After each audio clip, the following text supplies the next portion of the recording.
Assalamualaikum warahmatullahi wabarakatuh. Bertemu lagi dengan saya Rama Gustani, NIM 19004069, Prodi Teknologi Pendidikan dengan mata kuliah Administrasi dan Supervisi Pendidikan. Baik, pada kali ini yang akan saya bahas adalah mengenai gaya kepemimpinan. Jenis-jenis dan gaya kepemimpinan artinya setiap orang punya style sendiri. Ya, dari kepemimpinan ya berarti tentang hal style of leadership. Jadi maksudnya adalah leadership itu secara umum.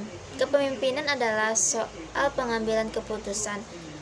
Soal bagaimana mengambil suatu keputusan yang bijak, yang bermanfaat, yang menguntungkan bagi organisasi, bagi perusahaan, bagi lembaga secara keseluruhan, bukan untuk tujuan personal leadership.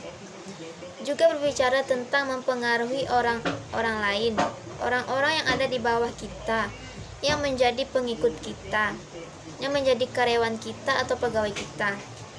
Mempengaruhi orang-orang secara keseluruhan agar apa? Agar mau mengikuti seluruh aturan main ataupun mengikuti apa yang kita inginkan sebagai leader. Dalam kondisi yang sebenarnya, kadang-kadang kita cenderung menggolongkan seorang pemimpin itu berdasarkan cara ia memimpin dalam konsep atau cara pandang kita mengenal dia. Si pimpinan yang bersangkutan dengan sendirinya apa? Seorang mungkin berbeda pendapatnya dengan orang lain. Pendapat Anda dengan saya, pendapat Anda yang satu dengan Anda yang lain mengenai soal pemimpin. Mengenal gaya, mengenal style of leadership yang diperankannya.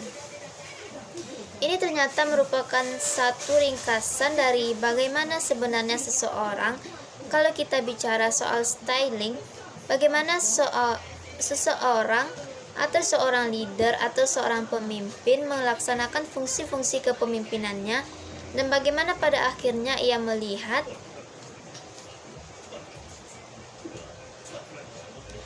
atau mereka melihat bagaimana setiap orang akhirnya melihat ketika dia yang bersangkutan yang kita dinilai sebagai leader tadi berusaha memimpin, atau bagaimana mereka melaksanakan kepemimpinan secara umum. Nah, persoalannya adalah bukankah style itu melekat pada seseorang? Kalau memang melekat, apakah memang seseorang yang sangat demokratis?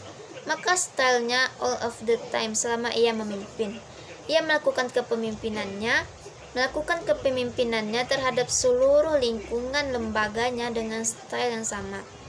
Dengan gaya demokratis, atau memang ada kategori lain atau ada pikiran lain bahwa ini bukan persoalan style yang melekat, tetapi ini persoalan pilihan. Tapi pilihan tergantung apa?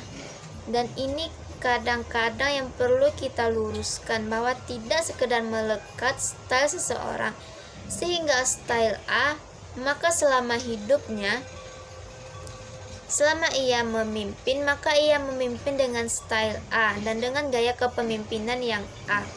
Apakah ini merugikan atau justru sebaliknya menguntungkan? Tapi jelas secara logika berpikir menghadapi kalau seorang leader, kalau bertemu karyawan dengan orang-orang yang secara umum adalah orang-orang yang malas, yang sulit untuk diajak, sulit untuk bekerja sama dalam tim, mesti diperintah apakah bergaya dengan orang dengan style demokratis tadi untuk menghandle mereka. Ini yang harus kita analisis. Nah, sekarang yang menjadi persoalan adalah apakah dalam menerapkan style memimpin atau gaya kepemimpinan ini menjadi pilihan, atau memang menjadi style apa yang kita punya, seperti contohnya Pak Hanif Al-Qadri. Beliau sebenarnya termasuk setengahnya yang sangat otoriter, tapi bagian lain sangat demokratis. Jadi berada di tengah itu. Dan ada saatnya otoriter, tapi secara umum demokratis. Yang analisis pikiran beliau adalah bahwa menghadapi kelompok orang-orang ternyata style itu tidak bisa digunakan. Apa yang melekat dalam diri kita, beliau sangat otokratik, misalnya di satu sisi, tapi ketika bertemu dengan orang-orang, misalnya mahasiswa yang ada di kelas, dalam prediksi beliau, analisis beliau dalam beberapa pertemuan secara umum, Secara garis besar adalah mahasiswa-mahasiswa yang sangat terampil, yang sangat rajin, tahu akan tanggung jawab, sangat bekerja keras, mau bertanya, bekerja dalam tim, bekerja individu sangat luar biasa potensial. Apakah memungkinkan di saat menghadapi orang yang luar biasa ini, beliau tetap menggunakan gaya otokratik atau otoriter? Nggak mungkin. Ketika itu digunakan, pada saat kapan itu digunakan, kadang-kadang cukup dengan duduk saja memperhatikan sebagai media yang tidak perlu berlebihan, cukup handle kemudian jadi sahabat, jadi teman untuk berbincang atau meluruskan sesuatu, selesai. Maka pada saat itu barangkali demokratis merupakan pilihan terbaik. Tetapi ketika bertemu dengan kelas satu lagi, diberikan ini sulit, diberikan itu susah, harus diperintah berkali-kali, diingatkan berkali-kali. Dalam analisis beliau secara garis besar, ada kelas yang memang agak sulit dalam tanda kutip, perlu energi lebih. Maka pada saat itu ternyata demokratis tidak tepat, otokratik menjadi sangat luar biasa untuk dilakukan atau dilaksanakan. Style yang harus dipilih,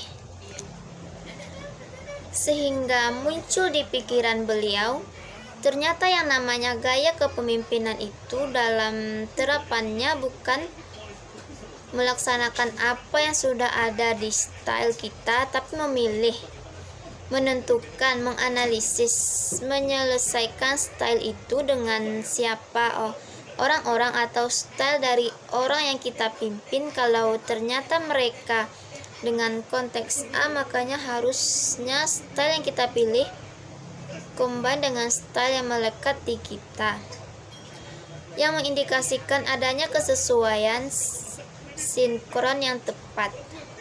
Jadi keberhasilan dalam gaya akan muncul persoalan baik buruknya. Gaya style itu apapun bentuknya, tidak ada yang jelek, tidak ada yang bagus, semuanya sama-sama memiliki nilai positif dan sama-sama memiliki nilai negatif. Tergantung saat kapan atau pada saat menghadapi siapa style itu digunakan. Jadi orang akan sulit selalu. Ada orang indikasi otokratik itu jelek dan negatif. Orang yang terlalu banyak perintah, maunya sendiri, kadang-kadang dianggap jelek, padahal ketika menghadapi banyak orang yang pemalas, yang sedikit perlu energi lebih, yang kadang-kadang harus diperintah, harus disuruh, maka otokratik justru paling tepat dan paling bagus. Siapa bilang otokratik jelek? Ketika ia berhadapan dengan orang-orang yang tepat, maka style ini dianggap paling bagus.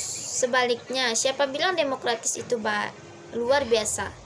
Contohnya Indonesia, yang dulu kita berkoar-koar bahwa demokratis, tapi apa yang terjadi saat ini? Kita lihat yang terjadi, sangat otoriter. Tapi kedamaian yang luar biasa tidak mampu melebihi presiden kita yang sampai sekarang. Kenapa? Karena dihadapkan pada orang-orang yang karakter bangsa Indonesia yang belum bisa sangat merdeka bila diberikan kesempatan untuk demokratik. Orang kita terlalu cerdas barangkali, atau terlalu cerdik sehingga keinginan untuk akunya itu lebih tinggi, malasnya lebih banyak, ingkar, pinter ngomongnya, tapi buktinya ketika dihadapkan pada kinerja, kita bisa asumsikan pada diri kita sendirilah. Di Indonesia banyak sekali orang pintar, tapi orang baik yang mau berbuat atas kepintarannya ini yang perlu dipikirkan, dan mampu yang bisa menghadapi dengan karakter ini adalah leader dengan style otokratik. Itu analisis beliau dari sisi pemilihan leadership. Kenapa orang-orang atau pemimpin-pemimpin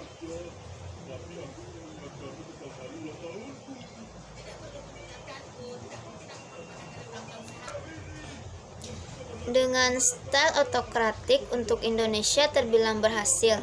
Kenapa orang-orang atau pemimpin dengan style demokratik yang kita elu-elukan sebagai style yang luar biasa, positif dan yang bagus, ternyata berpotensi itu di Indonesia tidak berhasil?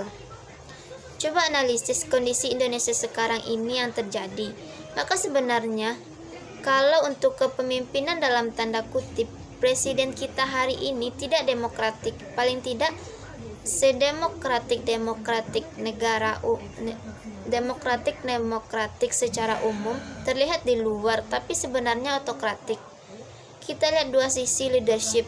Kita tidak bahas sisi individunya, kepentingan kelompok atau kepentingan politis leadership. Gaya kepemimpinan pada prinsipnya sebenarnya adalah cakupan bagaimana seorang bertindak, bagaimana seseorang pemimpin melakukan kepemimpinannya dalam konteks organisasi atau lembaga. Maka cara termudah membahas berbagai jenis gaya ialah dengan menggambarkan seperti apa jenis lembaga, seperti apa jenis organisasi atau situasi yang dihasilkan atau yang cocok bagi sebuah gaya atau style yang ditetapkan oleh si pemimpin. Ada satu pertanyaan yang barangkali akan muncul di pikiran kita. Ketika berbicara tentang style, bicara soal gaya yang diterapkan oleh seorang leader dalam memimpin selama tugasnya sebagai pemimpin, apa ada alat ukur buat kita sebagai orang yang menilai, orang yang melihat, apakah sebagai karyawan atau sebagai orang yang di lingkungan itu untuk mengukur gaya kepemimpinan seseorang? Adakah indikator tertentu yang kita bisa manfaatkan, kita bisa gunakan seperti apa gaya kepemimpinan mereka? Satu statement yang dijelaskan oleh Gibson, minimal menurut Gibson ada 5 alat ukur atau indikator yang bisa dimanfaatkan untuk mengukur gaya kepemimpinan seseorang. Atau barangkali bisa saja kalau kita menjadi pemimpin, kita menggunakan alat ukur ini untuk menilai kepemimpinan diri kita, sehingga itu menjadi alat evaluasi seberapa indikator yang terpenuhi oleh kita. Sehingga kalau ternyata sebagian atau ada yang tidak, justru hampir tidak ada yang terpenuhi, apa yang mesti kita perbuat? Nah, kelima indikator itu adalah 1. Karisma. Karisma itu dari seseorang atau dari seorang, adanya karisma dari seorang pemimpin. Ini sangat mempengaruhinya, akan mempengaruhi orang yang bersangkutan, mempengaruhi bawahan, mempengaruhi seluruh karyawan untuk berbuat dan berperilaku sesuai dengan keinginan pemimpin. Seperti apa yang kita mau sebagai seorang pemimpin. Karisma kadang-kadang memang sulit diukur dalam konteks fisik, tapi karisma yang muncul dan dari dalam memang tidak semua orang yang memilikinya. Artinya ada daya pikat, daya tarik yang membuat orang, apakah secara fisik, secara batin, tanpa disadari, muncul keseganan, selalu ingin mendengarkan seperti satu kesempurnaan yang kita lihat dari seseorang. Keren banget gitu. Soekarno misalnya, Soekarno memiliki, dari tampilnya sangat memiliki karisma. Siapa lagi pemimpin yang Anda lihat atau yang kita lihat atau yang kita rasakan kita memiliki karisma? Karena kadang-kadang tidak hanya orang yang kita pimpin, kadang dalam konteks secara umum tidak hanya orang yang mengikuti kita, tetapi lawan atau kawan paling tidak kadang-kadang mau mendengarkan, mau mengikuti apa yang kita sampaikan. Yang kedua, indikasi atau indikator mengukur gaya kepemimpinan seseorang atau gaya kepemimpinan yang kita punya menurut Gibson melalui pengaruh ideal dan ideal influences. Seorang pemimpin yang baik sewajarnya mampu mempengaruhi atau memberi pengaruh positif bagi keseluruhan bawahannya. Namanya saja ideal influences, artinya pengaruh yang sangat baik, karena kita adalah model bagi orang yang kita pimpin. Artinya gini, kalau kita membuat orang lain menjadi disiplin, maka kita harus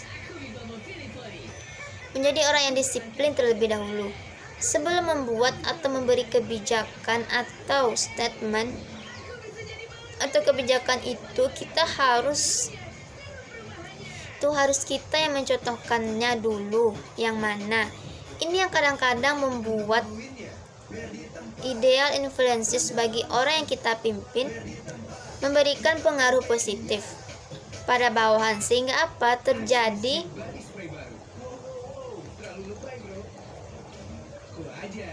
perubahan. Kenapa perubahan orang biasa telat lambat laun? Apakah karena terpaksa atau tidak akan muncul keseganan dalam hati. Masa pimpinan disiplin dari segi kehadiran rapat jam 7, ternyata jam 7 kurang 10 pimpinan sudah di dalam ruangan. Yang ketiga, menurut Gibson, indikator yang bisa kita lakukan, yang bisa kita pergunakan untuk mengukur gaya kepemimpinan adalah inspirasi. Pemimpin harus memiliki kemampuan untuk menjadi sumber inspirasi bagi bawahannya, sehingga bawahan memiliki inisiatif agar berkembang dan memiliki kemampuan seperti yang diinginkan oleh pemimpin. Maka syarat menjadi seorang pemimpin ini, kalau dikaji lebih jauh keseluruhan hal baik yang ada di muka bumi, seharusnya dimiliki oleh seorang pemimpin yang jujur, yang baik, yang bisa ditiru, konsekuen, memiliki komitmen yang tinggi, pintar, cerdas, mampu mengambil keputusan dalam waktu yang cepat, adil, dan apa saja. Segala hal baik adalah dengan cara menilai, melihat seberapa banyak nilai baik yang bisa kita ambil, perilaku baik yang bisa kita ambil dari yang bersangkutan.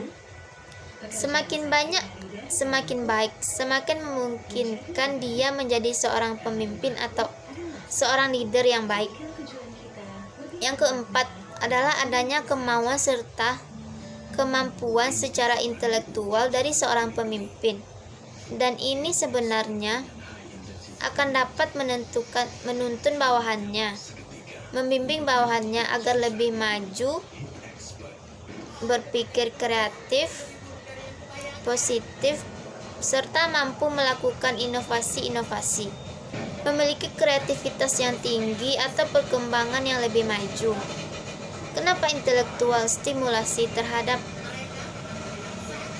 Karena intelektual stimulasi terhadap intelektualitas atau pemimpin harus pintar, cerdas, memiliki visi yang luar biasa. Karena bagaimana akan menjadi stimulus bagi orang lain kalau intelektual stimulutuan ketika dia sendiri tidak memiliki kapasitas kemampuan kognitif yang lebih baik dari orang yang dipimpin.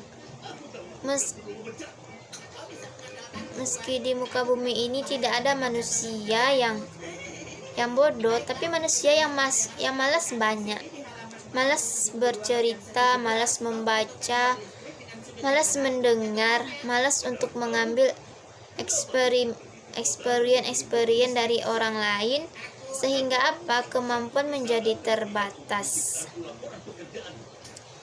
Dan yang terakhir menjadi indikator adalah perhatian individu. Artinya adalah perhatian seorang pemimpin kepada bawahannya. Individual kadang-kadang diperlukan, tapi masih banyak mustahil diperhatikan one by one yang kadang diperlukan. Anda tinggal melihat apa yang perlu kadang-kadang untuk mendapatkan perhatian itu. Apakah karyawan terbaik, apakah karyawan bermasalah sehingga perlu sentuhan personal, bahwa Anda memperhatikan mereka, dan sentuhan ini memberikan pengaruh positif pada bawahan untuk akhirnya memiliki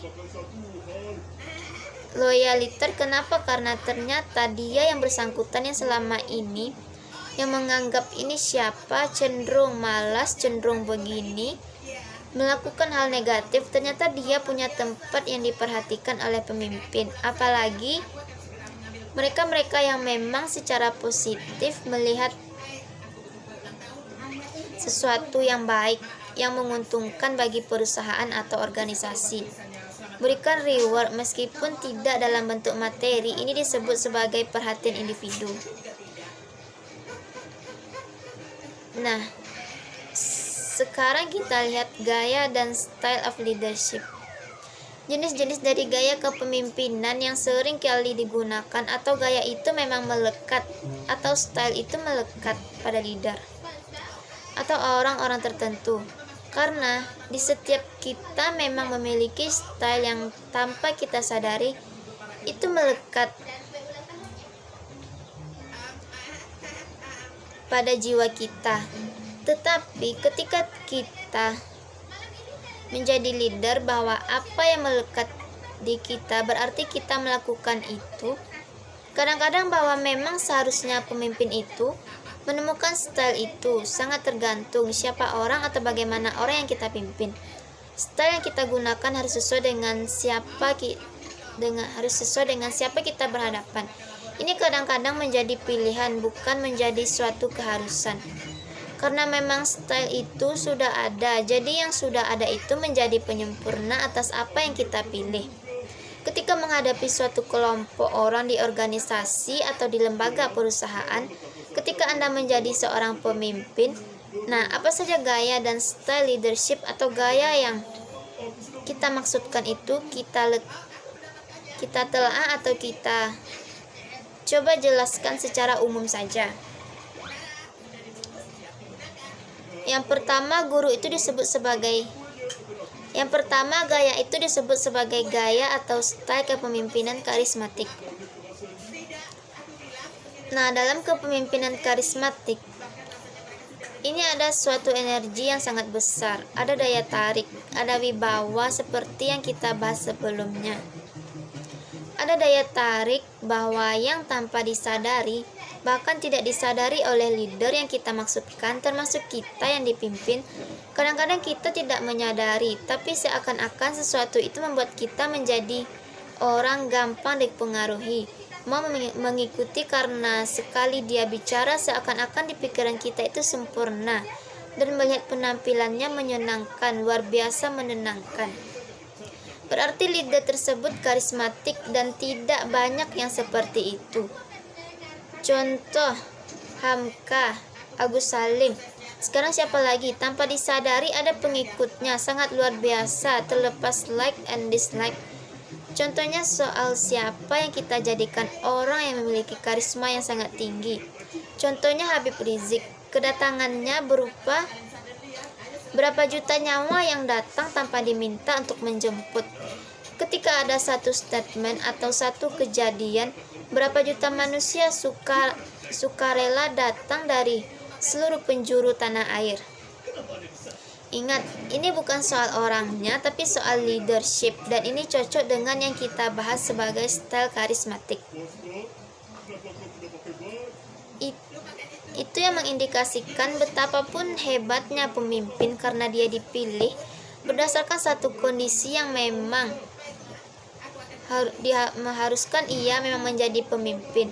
Tetapi ternyata ada orang-orang tertentu meskipun bukan secara sah sebagai pemimpin yang diangkat, tapi pengikutnya sangat luar biasa. Karena apa? Karena karisma. Ini yang disebut sebagai pemimpin style kepemimpinan karismatik. Nah, sehingga apa pada akhirnya orang-orang seperti ini mempunyai pengikut yang sangat besar jumlahnya.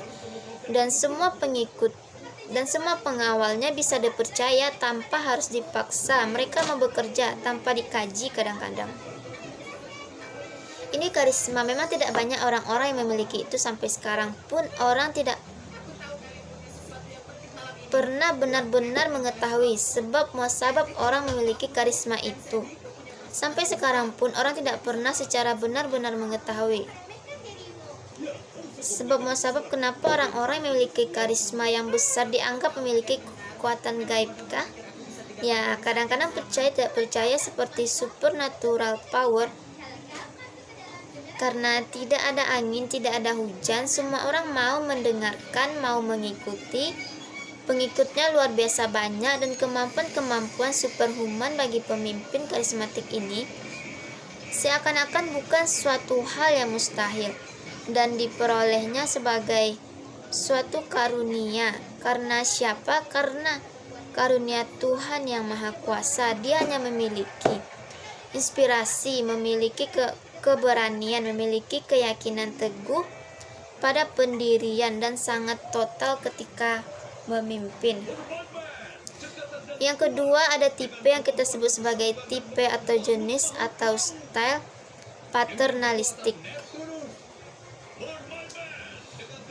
Jadi anggap ini sebagai wawasan untuk Anda, paling tidak untuk tahu masing-masing tipe, masing-masing jenis atau style of leadership.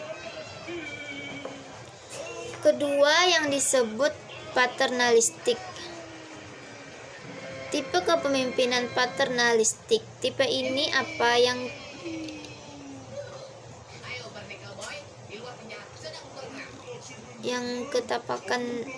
katakanlah bahasa sederhananya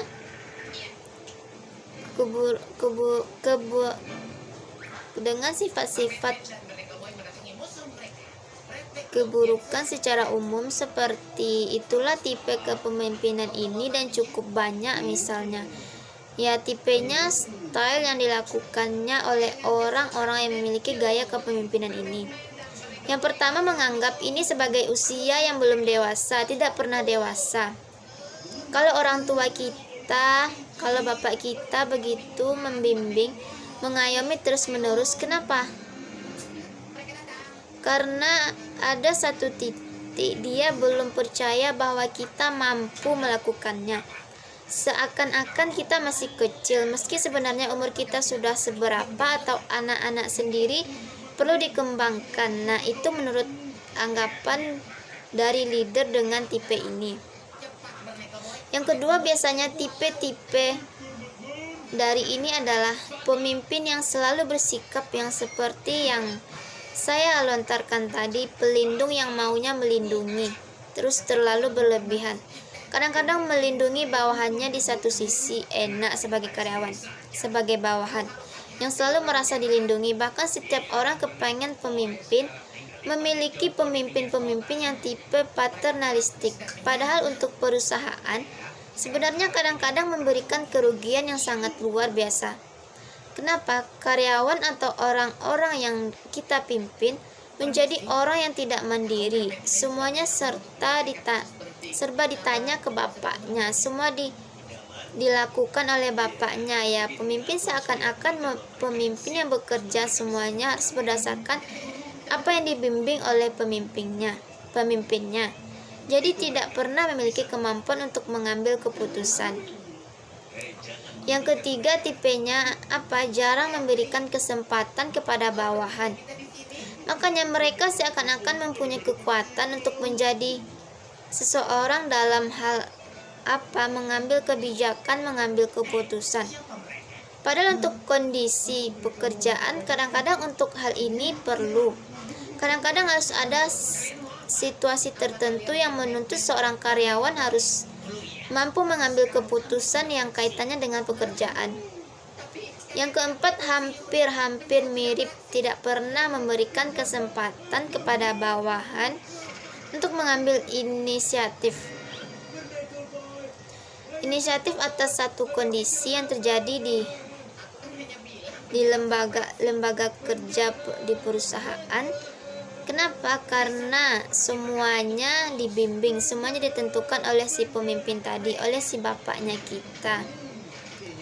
Yang kelima, kebiasaan atau gaya dari pemimpin yang memiliki style paternalistik adalah tidak memberikan atau hampir tidak pernah memberikan kesempatan kepada orang yang mereka pimpin, kepada karyawan atau kepada bawahan untuk mengembangkan imajinasi dan daya kreativitas mereka.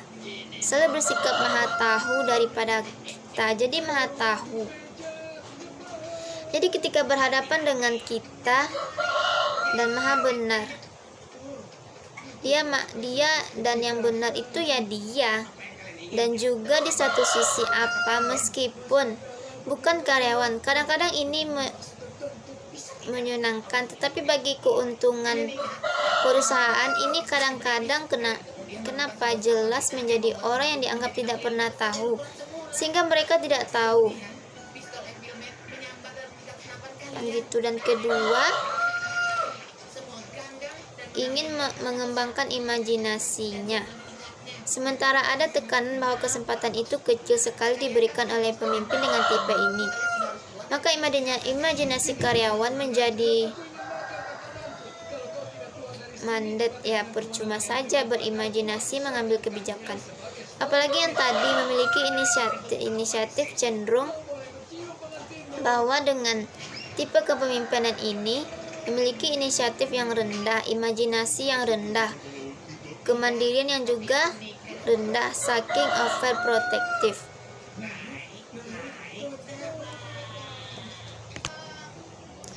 Yang ketiga, perlu Anda pahami juga bahwa ada tipe yang disebut sebagai militaristik. Tipe ini memiliki kemiliteran. Taulah pola kemiliteran seperti apa. Namun hanya gaya luaran saja. Artinya apa? Gaya luaran saja yang mencontoh militer, tetapi jika dilihat seksama, lebih dalam tipe ini mirip sekali dengan tipe kepemimpinan demokratik atau otoriter. Tipe kepemimpinan ini beda sekali dengan tipe kepemimpinan organisasi militer. Meski ada nyawa-nyawanya di situ, nah sifat-sifat kepemimpinan militeristik ini antara lain apa? Yang pertama, lebih banyak menggunakan sistem perintah atau komando. Ini yang menjadi kondisi di mana disebut sebagai tipe militeristik. Ada sistem komando, sistem perintah terhadap bawahan, dan ini tipikalnya sangat keras. Ada satu kondisi yang harus tidak bisa tidak otoriter, kaku, barangkali dianggap tidak bijaksana. Yang kedua, sifatnya adalah kepatuhan yang luar biasa dari orang yang dipimpin, dari para bawahan, yang sifatnya karena tipe ini mutlak. Makanya ini seakan-akan menjadi dua perkawinan tipikal militer dan autokratik yang mengerikan pula. Yang ketiga, sangat senang dengan hal-hal yang sifatnya formalitas, sibuk dengan kondisi-kondisi atau acara-acara yang formal, upacara-upacara ritual, tanda-tanda kebesaran, dan lain sebagainya. Yang keempat, jarang sekali pemimpin tipikal ini menghendaki saran, apalagi saran dari karyawan. Usulan, apalagi usulan dari para bawahan, dan kritikan-kritikan, apalagi kritikan-kritikan pedas. Ketika Anda berhadapan dengan pimpinan dengan tipikal ini, kalau tidak dalam kondisi yang tepat, kalau tidak dalam cara tepat, kalau tidak memiliki tingkat emosional, pendekatan emosional yang sangat kuat, jangan pernah memberikan kritikan-kritikan tajam, meskipun menurut kita kritikan itu membangun. Dan yang terakhir, komunikasinya searah, cenderung searah. Dan kalau searah berarti itu bukan komunikasi. Komunikasi itu adalah pertukaran informasi dari satu orang ke orang lain, berarti timbal balik. Tapi yang terjadi karena ini militeristik, garis diperintah, garis komando, semua adalah bersifat up dan down. Kita masuk pada autokratik. Gaya atau style of leadership yang benar-benar baik semua atau keseluruhan gaya memiliki dua sisi hal yang kita bilang tadi. Ada sisi baik, ada sisi buruk. Kapan dia menjadi sangat baik dan kapan dia menjadi sangat buruk sangat ditentukan oleh siapa orang dan bagaimana tipikal secara umum manusia-manusia atau karyawan-karyawan yang dipimpinnya. Jadi kecerdasan Anda melihat atau menganalisis siapa yang Anda pimpin akan sangat membantu Anda untuk menentukan Anda memilih style yang paling tepat, sehingga yang terburuk pun dalam kondisi pikiran Anda, style itu bisa dianggap bahkan bisa menghasilkan hal yang paling baik, bermanfaat. Ketika style itu Anda laksanakan untuk memimpin mereka. Jadi tidak selamanya style yang baik dalam pelaksanaannya akan menjadi baik ketika tidak cocok dengan siapa orang yang dipimpin. Atau sebaliknya, style yang kita anggap selama ini buruk,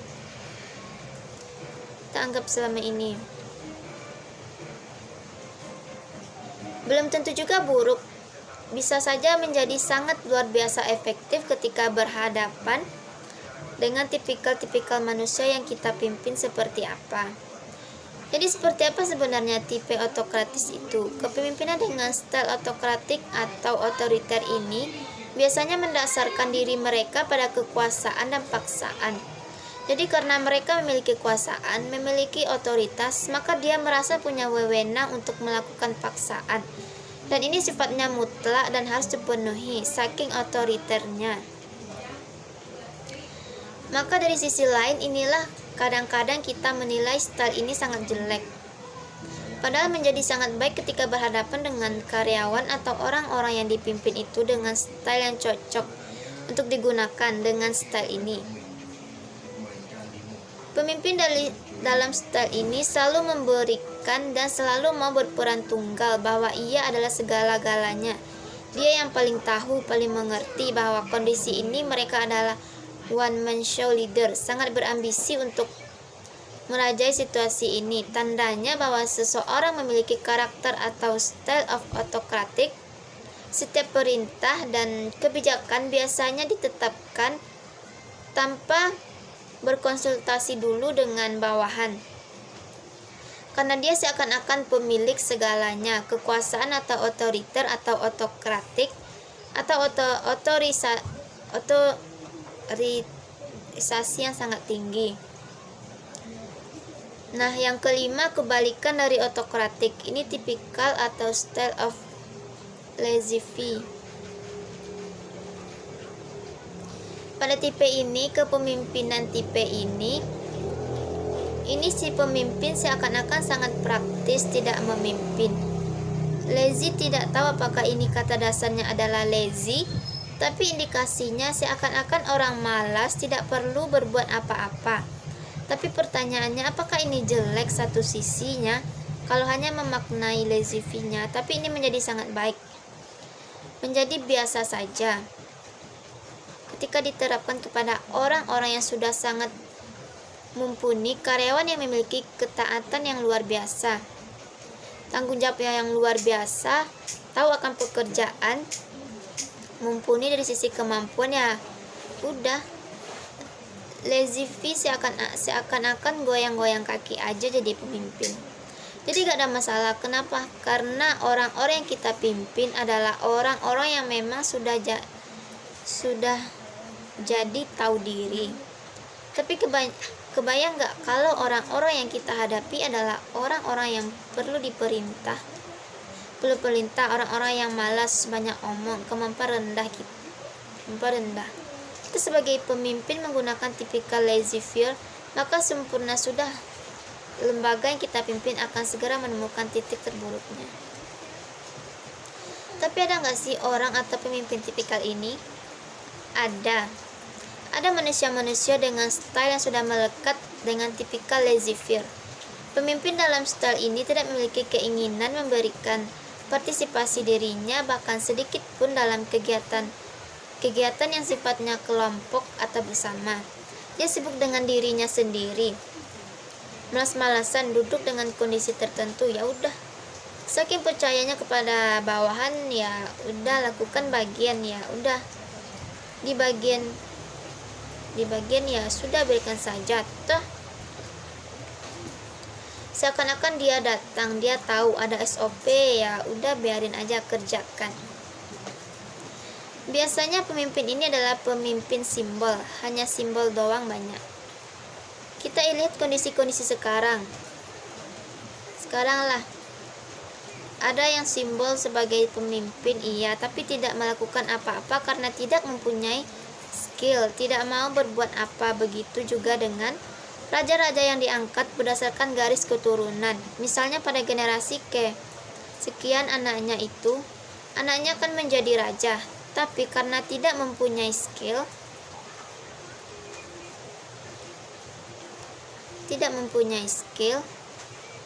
tidak dipersiapkan, atau memang tidak terlahir sebagai raja, tapi karena garis genetisnya adalah calon raja, maka dia akan jadi raja. Sehingga apa? Dia diobok-obok oleh orang yang ada di sekelilingnya. Orang yang di sekelilingnya itu ini yang menjadi pemikir, sehingga rusaklah bangsa itu dan rusaklah kerajaan itu. Kenapa? Karena dia hanya sebagai simbol, sebagai boneka, dan inilah yang disebut sebagai tipe laissez-faire. Kita masuk pada tipe terakhir, meskipun masih akan ada berbagai tipe lain. Mudah-mudahan itu bisa menyempurnakan wawasan Anda tentang gaya dan style of leadership. Tipikal keenam adalah tidak terlalu familiar, tapi ini disebut sebagai tipe kompulistik. Kompulistik saya ambil dari pendapat Profesor Peter West, di mana dia mendefinisikan kompulistik sebagai kepemimpinan yang dapat membangunkan solidaritas rakyat atau masyarakat. Misalnya Soekarno dengan ideologi marxismenya yang menekankan masalah kesatuan nasional, nasionalisme, dan sikap yang sangat berhati-hati terhadap kolonialisme dan penindasan serta penguasaan oleh kekuatan asing dari luar negeri. Itu sebagai contohnya. Nah, kepemimpinan kompulistik ini berpegang teguh kepada nilai-nilai masyarakat, karena semua dianalogikan dari sisi masyarakat dan tradisional masyarakat. Juga kadang-kadang kurang mempercayai dukungan tipikal ini, kurang mempunyai dukungan kekuatan serta bantuan hutang-hutang asing atau luar negeri, sehingga kepemimpinan jenis ini pada akhirnya mengutamakan kehidupan kembali. Barangkali karena himpitan hutang piutang, himpitan karena jajahan asing, sehingga populistik ini lebih mengutamakan penghidupan kembali. Ada penghidupan kembali, nasionalisme dan renasionalisme, dan ini sangat erat kaitannya dengan modernitas tradisional. Jadi proses modern untuk kemudian ditarik jadi tradisional, proses modern yang berkembang untuk kemudian ditarik menjadi kondisi tradisional.